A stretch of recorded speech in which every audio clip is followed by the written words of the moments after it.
studying abroad can be an extremely complex process for so many students because they just don't know what steps to take when. So in today's video, I'm going to share the 8 steps that you can take to prepare for your journey as an international student at a very early stage so that you don't have to go through all the stress that you typically hear other students go through.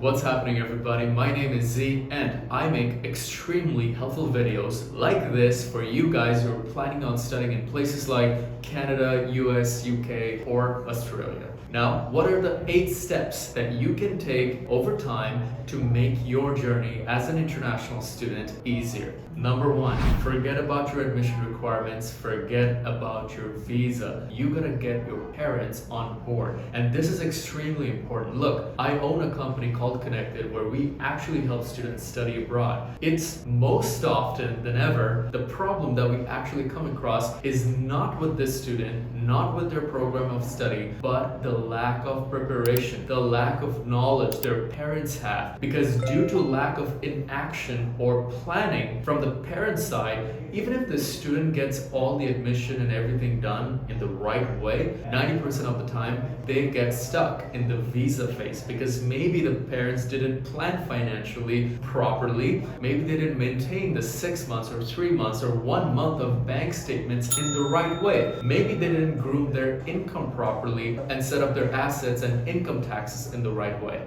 So the next time you're thinking, maybe I shouldn't tell my parents right now because it's a little too early, let me take a few steps first and then share, don't do it. Go tell your parents straight up, hey mom and dad, do you want to send me abroad for my studies? If yes, let's please start planning now. Don't tell me to wait till my exams are over. Don't tell me to wait till my IELTS exam is over. This is the biggest mistake that parents make and they start regretting it big time because then the student has to defer it when it comes to the time when they want to move abroad because the parents didn't financially plan their stuff properly. Number 2, now it's your turn as a student to familiarize yourself and inform yourself on the requirements for your program. Do you want to study chemical engineering? Well, don't mess up your grades in chemistry. So many students make this mistake we have noticed is that students maybe want to go study engineering or something related in the science field. They end up messing up their math subject or maybe their English subject. Do you know what that does to you? You won't be able to get into your desired program. So guys, pick your program early. It's vital that you do this even before you finish your HSC or your grade 12 or maybe your O-levels. Look, picking a program is not a joke. So many students don't take this seriously. If you end up choosing the wrong program because you kind of hurried the process, you're gonna regret 4 years of your life when you move abroad. You're gonna hate what you study. That's gonna reflect on your grades and then you're not gonna end up jobs. Then you're not gonna end up getting jobs because you're not good at what you studied in the first place. So this whole thing just breaks down. Your entire dream gets crushed if you pick the wrong program. So maybe take 1 year, maybe take 2 years to figure out what program you truly feel passionate about and what do you want to study. And when you do that, make sure you familiarize yourself with the IELTS requirements and the prerequisite requirements.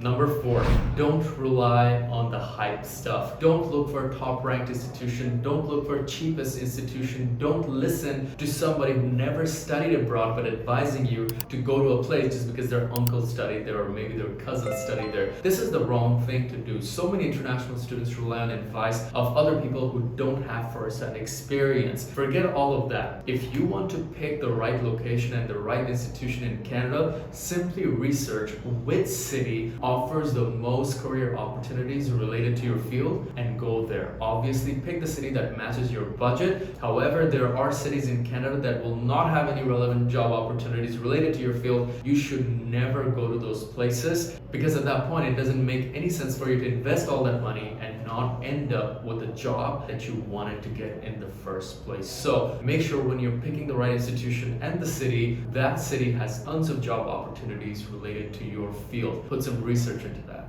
Number 5, this is so important. So many students only think about their admission. You know what? Forget about students. Even parents think admission is the first thing that they gotta figure out. Guys, this is the biggest mistake you can make. Actually, visa process starts before admission because visa process requires you to prepare for 6 months, especially for countries like Canada. That preparation starts even before your admission. Are you preparing for that? Because at the end of the day, even if you get your admission and your visa gets refused, there is no point, right? So start preparing for your visa. Inform yourself on what's required and make sure to prepare in a way that you get your visa approved. I have met students asking for discounts. They go visit so many agencies trying to get a free agent. Come on, guys. This is the biggest mistake you can make, which is looking for agents that's gonna do your visa process for free. Come on, is the objective to not pay an agent, or the objective is to get your visa approved? So work with consultants who are gonna get your visa approved. Don't fall for these traps or marketing plans or marketing tactics used by fresh new agents who don't have any customers to start with, and they offer this free service to get your visa done. Especially Canadian visa is not a piece of cake. You really need to understand all the requirements around your Canadian study permit